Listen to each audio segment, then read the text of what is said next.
Серада 21 жніўня. Добры вечар, паважаныя гледачы. Гэта Белсад, Вітаўт Ціўчык. І сёння ў нас.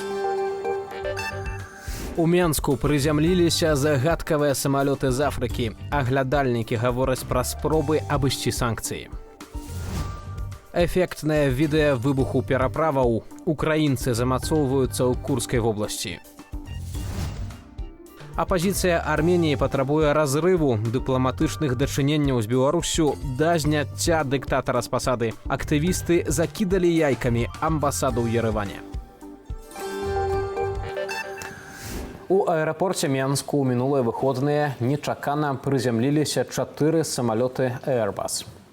Паводле расійскага тэлеграм-каналу «Авіатаршчына» гэта ўвесь флот гамбійскай авіякампаніі Magic Air, пра якую практычна нічога не вядома. Нямецкае выданне «Фокус» мяркуе, што гэтая авіякампанія з Гамбіі можа быць фірмай-пракладкай, праз якую Расія абыходзіць заходнія санкцыі. Пастаўкі заходніх самалётаў расійскім авіякампаніям фактычна забароненыя. Перад прызямленнем у Беларусі самалёты заставаліся на захоўванні ў розных краінах. Да таго, як сталі гамбійскімі, 19- і 20-гадовыя самалёты былі ліванскімі, а да гэтага змянілі яшчэ некалькі ўладальнікаў. Спадарства, з намі на сувязі Ігор Кулей, кіраўнік рэдакцыі інфармацыі на Белсаце, а таксама авіааматар. Ігор, вітаю цябе.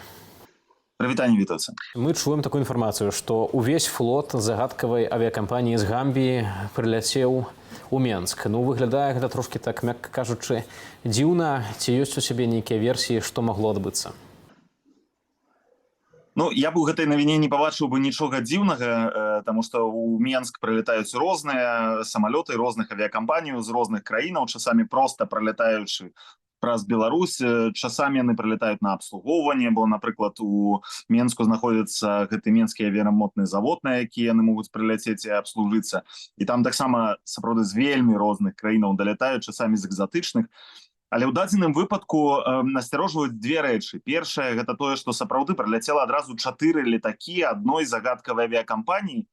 І мы ведаем, што падобнымі схемамі калісьці вось такімі афрыканскімі краінамі адбываліся абыходы санкцый, пэўных накладзеных на розныя краіны, і самалёты, праляцеўшы ў нейкую новую юрысдыкцыю, пазней рэзка станавіліся, напрыклад, пераходзілі ў флот краіны, якая знаходзіцца пад заходнімі санкцыямі. Другая загадкавая справа, тое, што прыляцела 4 аэробусы. Можна было падумаць, можа, прыляцелі ў Менск, каб абыходзіць менавіта заходнія санкцыі Менску, і Белавія дадасць іх у флот. Але і я, і спецыялісты, з якімі я ўжо паспеў паразмаўляць у гэтай авіягаліне, якія у Беларусі таксама валодаюць інфармацыяй сітуацыі, яны кажуць, што Белавіі вельмі невыгадна дадаваць было б зараз у свой флот аэробусы, таму што наш флот складаецца з Боінгаў і Эмбраераў. І таму дадаць новы тып самалёта — гэта перавучыць усіх пілотаў, перавучыць весь тэхнічны персанал, змяніць усю інфраструктуру абслугоўвання гэтых самалётаў. Менавіта таму схіляемся да версіі, што гэтыя самалёты не для Беларусі. А вось дзе яны з'явяцца? Гэта другое пытанне. У нас склалася меркаванне, што гэтыя самалёты могуць быць не толькі для Расіі, і нават можа быць хутчэй не для Расіі, а для Ірана. Таму што у Беларусь прыляцелі 3 самалёты А330-200. І менавіта такія мадэлі самалётаў знаходзяцца ў паветраным флоце іранскай авіякампаніі «Иран Эйр». У аэрафлота расійскага, напрыклад, знаходзяцца больш сучасныя мадэлі аэробус А330-300.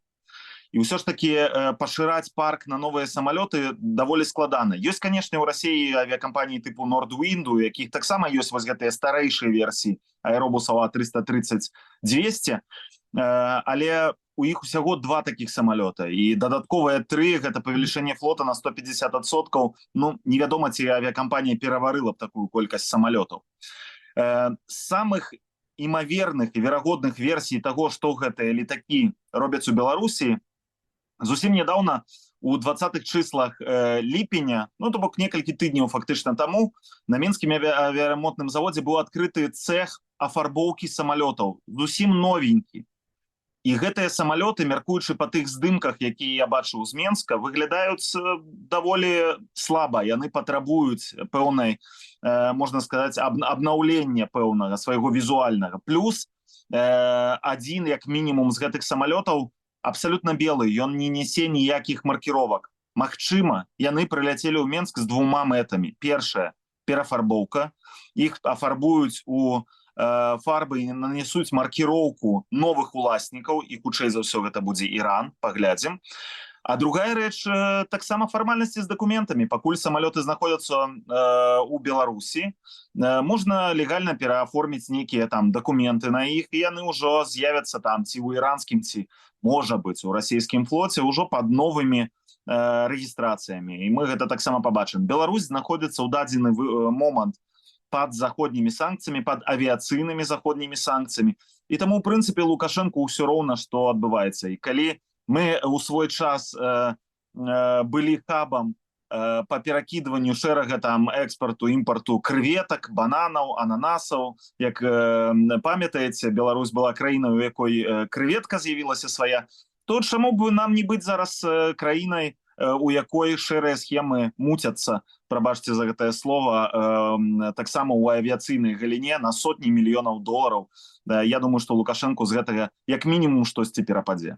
Ігор, дзякуй вялікі за гэты каментар. З намі на сувязі быў Ігор Кулей, кіраўнік рэдакцыі інфармацыі на Вілсаце, а таксама авіааматар. Каля амбасады Беларусі ў Арменіі адбылася акцыя пратэсту, паведамляе тэлеграм-канал «Нехта». Пратэстоўцы закідалі будынак яйкамі і памідорамі. Нагодаю для акцыі сталіся абаразлівыя выказванні Лукашэнкі на адрас армянаў.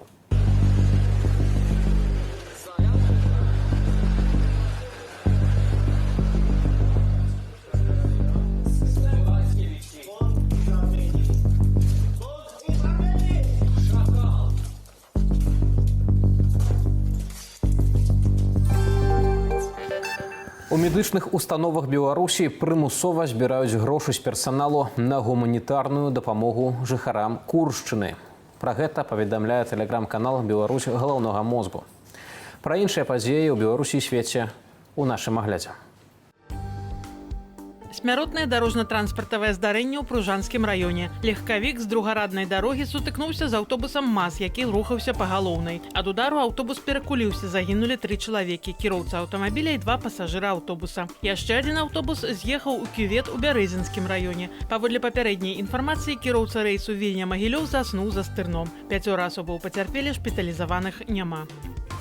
Па выніках 2024 года можна чакаць росту эканомікі Беларусі на 4-5%, калі не здарыцца нічога экстраардынарнага. Паводле прагнозу даследчага цэнтру БЭРОК, эканоміка Беларусі выйшла на плато. Пры гэтым у ліпені гадавы прырост валавога ўнутранага прадукту паскорыўся больш як удвая праз каляндарны і кліматычны фактары. На тэмпы росту паўплывала зрушэнне тэрмінаў уборачнай кампаніі, таму ўжо ў жніўні, паводле экспертаў, магчымае зніжэнне паказнікаў.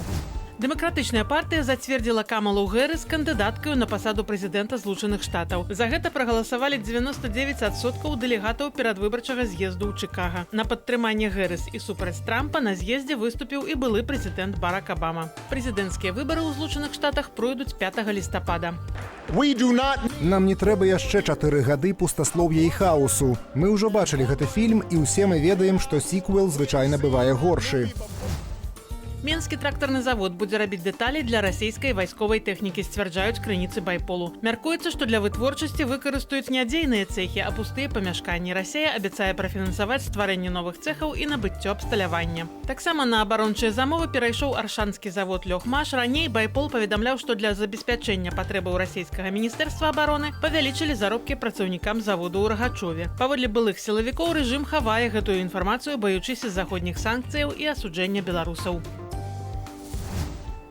У чырвонай кнізе, 5-е выданне якой запланавалі на лета, збіраюцца панізіць ахоўны статус зубра, мядзведзя, рысі і барсука. Да прыкладу, навукоўцы сцвярджаюць, што за 30 гадоў колькасць зуброў у Беларусі вырасла ў 9 разоў і набліжаецца да 3000 асобінаў. Таму з 3-й катэгорыі аховы зубра перамесцяць у найніжэйшую, 4-ю. Пры гэтым сёлета ў беларускай частцы Белавежскай пушчы зубразнаўцы налічылі на 40 зуброў менш, чымся летась. Украінскія войскі працягвалі наступ на ўсім участку фронту ў Курскай вобласці і дасягнулі дадатковых поспехаў. Да такой высновы прыйшоў Інстытут вывучэння вайны. Пра украінскія атакі заяўлялі і расійскія так званыя ваенныя блогеры, якія адзначалі, што Расія наносіць артылерыйскія і паветраныя ўдары, каб стрымаць прасоўванне Украіны. Тым часам галоўнае ўпраўленне выведкі Міністэрства абароны ўкраіны падзялілася дэталямі спецаперацыі «Чарот», у выніку якой расійскі вайсковец падарваў штаб з афіцэрамі і перайшоў на бок Украіны. 24-гадовы аператар дронаў кінуў гранату ў вентыляцыйную адтуліну скляпення штабу падраздзялення «Шторм-З», дзе былі каля 1,5 дзясятка афіцэраў. Пасля гэтага па ўзгодненым з праектам «Хачу жыць» маршруце ён перайшоў на тэрыторыю Украіны і далучыўся да рэкрутаў легіёну «Свабода Расіі». У Крамлі думаюць, што баі ў Курскай вобласці працягнуцца некалькі месяцаў. Прапаганда рыхтуе расейцаў да новай рэальнасці. Маўляў, вораг сапраўды прарваўся на расійскія тэрыторыі, вяртанне якіх зойме нейкі час. Гэтак сцвярджае выданне «Медуза», спасылаючыся на свае крыніцы, блізкія да адміністрацыі Пуціна. Раней агенцтва «Блумберг» паведамляла, што праз нястачу рэзерваў да канца года ў Расіі могуць абвесціць новую мабілізацыю. Спадарства, з намі на сувязі генерал-майор СБУ у запасе Віктор Ягун, эксперт у пытаннях нацыянальнай бяспекі. Спадар генерал, вітаю вас. Доброго здоров'я. Першае пытанне гэта адносна таго, ўсё ж такі, якія цяпер мэты пераследуе украінская аперацыя на Куршчыне. Мы чуем, што галоўнакамандуючы ЗСУ генерал Сырскі гаворыць аб тым, што ідзе рух наперад, ствараюцца камендатуры, будзе таксама буферная зона для таго, каб запабегчы абстрэлам Сумшчыны. Аднак вось з вышыні часу, вось ужо колькі часу ідзе гэтая аперацыя, якія яшчэ могуць быць мэты? Ну, основна мета була зрозуміла, щоб перешкодити обстрілам Сумської області і справді створити буферну зону. Вона створена, тобто небезпеки, в тому числі такої небезпеки, як була в напрямку Харківщини, що могла бути створена буферна зона тільки на території України з заходом російських військ, її не стало. Тепер це був такий тактичний рівень вирішення проблем. Тепер ми говоримо про стратегічне. Стратегічний він має, ну, я так розумію, він повністю ще не завершений, але він має досить таку потужну складову. В першу чергу це те, що Україна показала неспроможність Росії захистити свої території етнічні. Чи не етнічні. Курщина, там, як для декого було здивуванням, що там люди розмовляють українською мовою. Да, це справді наша Слобідська Україна, яка свого часу опинилася на території Російської Федерації. Але це інша історія. Ми перебуваємо на території Російської Федерації, і тепер то, що говорив Путін на рахунок реалій на землі, зовсім по-інакшому звучить. Якщо реалії на землі, то давайте реалії на землі. От частина території Російської Федерації знаходиться під нашим контролем. Як ви збираєтеся це питання вирішувати? Силою? Ну, спробуйте. Вони, до речі, отримали завдання, що вони до 1 жовтня мають зачистити цю територію від Збройних сил України. Ну, ми подивимося, чим це все закінчилося, тому що свого часу вони на Київщині не змогли форсувати невеличку річку Ірпінь. Як вони зараз будуть Сейм форсувати? Ну, подивимося, в них поки що нічого не виходить. І значна кількість їхніх військ фактично опинилася заблокованою в такому трикутнику між річкою і українським кордоном. Це десь близько 3000 чоловік. До речі, це один з моментів, які вирішує ця операція, це поповнення нашого обмінного фонду, причому поповнення досить серйозне і досить таким цікавим контингентом – це срочники. А срочники – це зовсім інший момент в історії Російської Федерації. Це особи, які були останні 20 років фактично недоторкані. Їх не намагалися якось не використовувати не на території України, не на території інших бойових там проблемних регіонів. І тож зараз срочники кинуті просто в бій на передову, без підготовки, без того всього, воно ще може досить серйозно аукнутися путінському режиму. Ну і сама інформаційна складова цієї операції. То, що ми, крім буферної зони, ми справді показали, ще раз наголошую, на тому, що Російська Федерація не спроможна нічого робити. І ми показали нашим партнерам, що козацький дух і можливості маневреної війни Україна може продемонструвати в будь-який момент.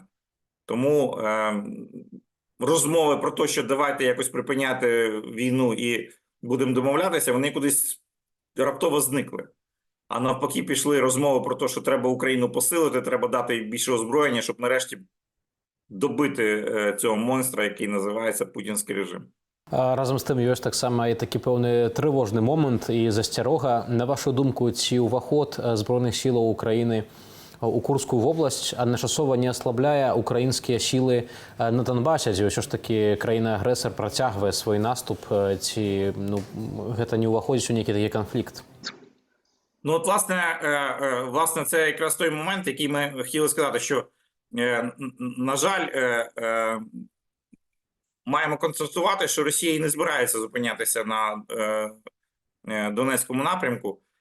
Ні, зрозуміло, що є проблеми, тому що ті резерви, які вони там десь могли готувати, не змушені чи не змушені десь, я маю на увазі глибокі якісь там стратегічні резерви, вони змушені переміщати на територію Росії назад. От є проблеми зараз на Запорізькому напрямку, у них, за даними наших військових, там десь 3 доби взагалі просто тишина. Такого ще не було. Тобто, реально просто проблема і з боєприпасами, і з технікою. Тобто, якийсь результат все ж таки ця курська ситуація має. Тримати ворожу територію на даному етапі, навіть якщо ти будеш мати постійні якісь там удари, все ж таки легше, ніж щось захоплювати. Ми там зараз, я так думаю, що перейдемо в глибоку оборону. І якщо подивитися по карті, ми бачимо, що ця оборона буде, скорше всього, вздовж як річки Сейм, так і там озера, канали і так далі, і так далі. Тобто це така досить приємна така територія, де не так просто її буде прорвати. Людей насправді вистачало. Це один з тих елементів був дезінформації ворога в тому плані, що ми там не маємо техніки, не маємо людей. Да, у нас не така велика кількість, які має ворог, але вона є, ті резерви. Що стосується Донецького регіону, маємо те, що маємо, ми змушені сточувати сили ворога на досить таких кривавих оборонних операціях, і все ж таки є надія, що в якийсь момент вона просто задихнеться, тому що просто не може фізично просто. Ворог таку тривалу, це фактично з жовтня місяця, це вже скоро буде рік, як він просто не зупиняється. Є все ж таки свої такі передчуття, що ще декілька, може днів, тижнів, і це все призупиниться, тому що справді нема ні резервів, ні техніки, і з боєприпасами там починається проблема, і Курщина так само дала свої відзнаки. Тому сподіваємося, що цей комплекс і призведе до того, що ми десь трохи призупинимо ворога на тому напрямку. Апроч Курскай вобласці, таксама ўлады Масквы паведамляюць пра атаку беспілотнікамі. Маўляў, збілі 10 беспілотнікаў, і гэта была наймагутнейшая атака на сталіцу Расіі. Вось, на вашу думку, з досведу ўжо больш як 2,5 гадоў паўнамаштабнай агрэсіі, ці ўвогуле вось пытанне Курскай вобласці, пытанне таго, што дроны ляцяць на Маскву, ці гэта ўвогуле хвалюе неяк людзей з атачэння Пуціна, ці ў прынцыпе ім напляваць, і яны ўсё роўна не выказваюць таму сваю незадаволенасць вайною? Я хочу сказати, що Курська операція, вона проявила там деякі такі моменти, які Путін не сподівався. Я вже говорив, що там і суспільна може бути резонанс із-за тих срочників, там і ще якісь моменти. І то, що люди на низу, особливо там ті, які зіткнулися з війною, це Курська, Білгородська область, та ж Брянщина, вони набагато краще тепер розуміють, що таке СВО і на що воно нам треба було. Хоча там висновки трошки інакші, але це їхні проблеми. А еліта, вона проявила себе в вигляді того ж Дерибаски, який буквально там на наступний день після початку Курської операції заявив все, що він думав про цю війну в Японії. І він чітко сказав, що давайте припиняти, бо ця війна нікому не потрібна і так далі. Далі. Ну, Дерибаска стільки втратив в Україні, що це просто один з таких серйозних таких для нього був ударів, економічних в першу чергу. І не знати, чи він колись поверне ті всі активи, думаю, що ні. Тому є навіть дуже близькі і дуже такі ніби особи, які мали бути ну, дуже лояльні до Путіна, навіть вони починають таку, це ще не революція, ще не протести, така буза. Буза в середовищі найближчого оточення, що, слухайте, може якось треба чимось домовлятися, може давайте припиняти то все. Ну, стільки можна. Ну, ми ж бачимо, що за 3 дні не досягли точно того, що хотіли. Тому десь треба зупинятися. Тут цікаво нават, вибачайце, што ўвайду слова, што нават вось узурпатар Лукашенка спецыяльна да яго прыехаў вось там расійскі дэпутат, падаецца, муж Скабеева, і ён нават пачаў казаць пра то, што давайце дамаўляцца, і увесь так сябе міратворца так вызначаў. Ну, в Лукашенка там інша проблема. Він в якийсь момент зрозумів, що війна може справді закінчитися, і тоді він стане предметом можливих там якихось, якщо не торгів, то якихось там розборок. І він хоче в цей момент все ж таки вискочити. І тут починає грати себе і миротворця, і якогось там, що от він може там когось відпустити, когось затримати, там, да, там, а може піти на якісь там моменти пов'язані з деескалацією з Заходом. Ну, в нього такі мрії були. Не знаю ті мрії, де вони там закінчуються, але думаю, що десь він там щось собі прорахував. Все ж таки він 30 років не зря там просидів на цій посаді. Наскільки йому це вдасться, не знаю. Ну, думаю, що ті всі такі от дзвіночки, да, там і Лукашенко, і Дерибаска, і так далі, говорять, що в оточенні Путіна розуміють, що прийшов момент, а цей момент може настати дуже-дуже швидко. Я от зараз починаю всім пояснювати, що є дата, яку вони просто не можуть забути. Це 9 травня 2025 року. Це 80-та річниця так званої перемоги в Другій світовій війні Радянського Союзу. І вони мусять підійти до цієї дати усі озброєні. З перемогою, з якимось там спецефектами, ще з чимось. Що продавати тим людям, яких вони останні 25 років накручують на тому побєдобєсії? Тільки з перемогою. От тому вони будуть робити все, щоб на якийсь результат вийти. А перемогу вони можуть продати будь-яку. І то, що вони навіть як вийдуть з території України, вони можуть це продати як перемогу, що ми зламали хребет нацизму, і тепер під контролем міжнародного співтовариства Україна буде йти в тому напрямку, який нам треба. Ну, Україна, правда, про це не буде знати, але для своїх вони це можуть продати. Тому будемо дивитися. Часу у них дуже обмаль лишилося.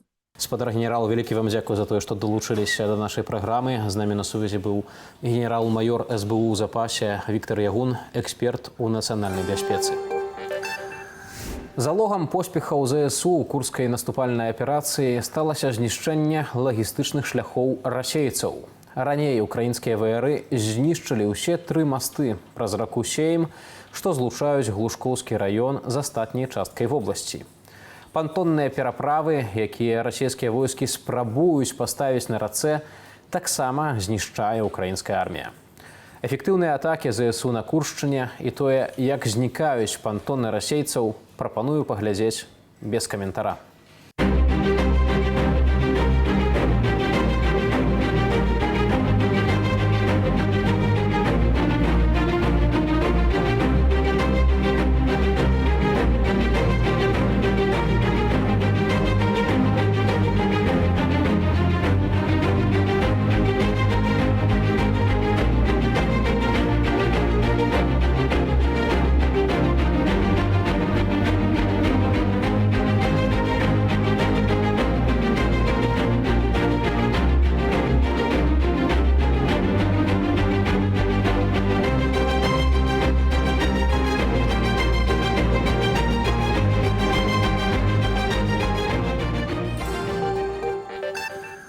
На гэтым ставім кропку ў нашым выданні. Калі для вас гэта бяспечна, подписывайтеся на наш YouTube-канал Белсат Ньюс, ставьте уподобанне і каментуйце.